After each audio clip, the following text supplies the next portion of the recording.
Hello, superfans. Welcome to Alberta News and Views. It's crazy what's going on in Alberta with Calgary and Edmonton and their rezoning. They don't care about you. Politicians don't care about you. This is just the reality that we're dealing with now. And I'm telling you, when these consultations come up for all of these bylaws and city rezoning, you got to get out there because they're just ignoring you. Check this out. So Calgary is proposing blanket upzoning that would impact every single homeowner and neighborhood. It's one of the most overreaching changes coming to the city. And today, the union-backed chairwarmers and lapdogs voted against it, going to plebiscite. They don't care what your opinion is. The thing is that the decision was already made. The city of Calgary already told the Liberal government in their application for money from the Housing Accelerator Fund that they will proceed with the blanket upzoning anyway. Mayor Jyoti Gondek had no clue. I'm not sure how you could be so clueless about one of the most important topics in the city. Admin tried to save her from more embarrassment by suggesting to go into a closed-door session. In the agreement, the rezoning is something the city committed that it would advance, and our funding is based on the rezoning. For those of you that don't know, the only way you get the Housing Accelerator Fund money is if you agree to it.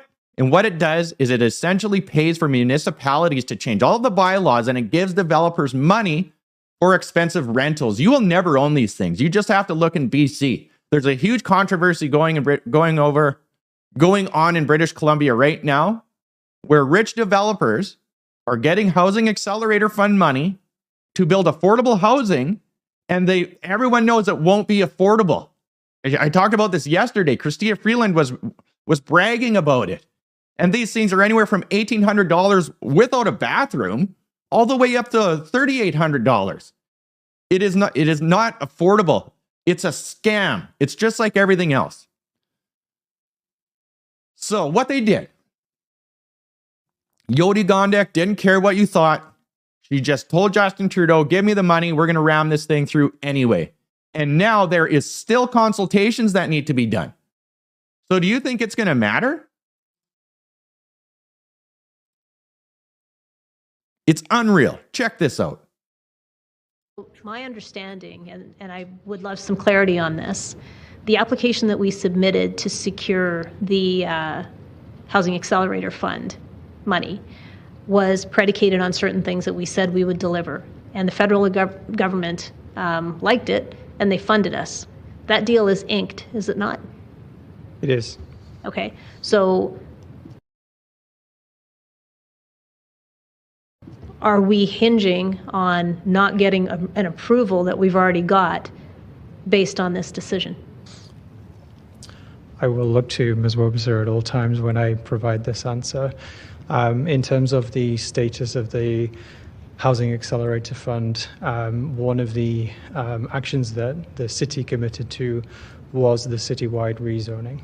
But that does not mean that council is required to make that decision.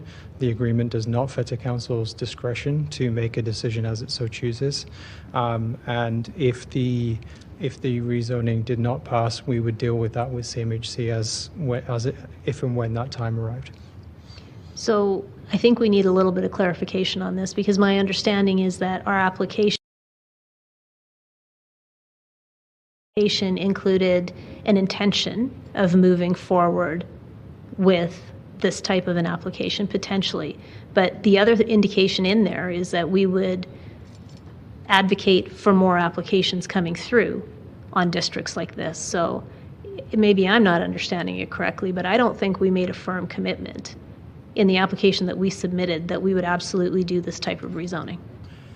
In the application, we indicated that we would move forward with this process, and that includes the council decision that is to come at the public hearing. And so that is the commitment that we've made to CMHC. And if council did not, made a decision not to do it, there is a chance that the funding would be impacted, but we would discuss with and work with CMHC if that eventuality arrives.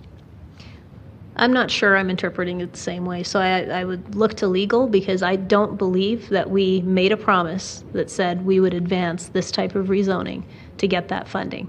I believe that we made an indication in that application that we would attempt this. and that we would look for other measures as well. So we have to be crystal clear on this. Yeah, my advice would be to discuss this further in a closed session, but certainly it is in the agreement. The rezoning is something that the city committed that it would advance, and our funding is based on us moving forward with the rezoning and there being building permits attached to it. Jyoti Gondek has recall legislation on her lap right now. I highly recommend that everybody in Calgary push to have her removed.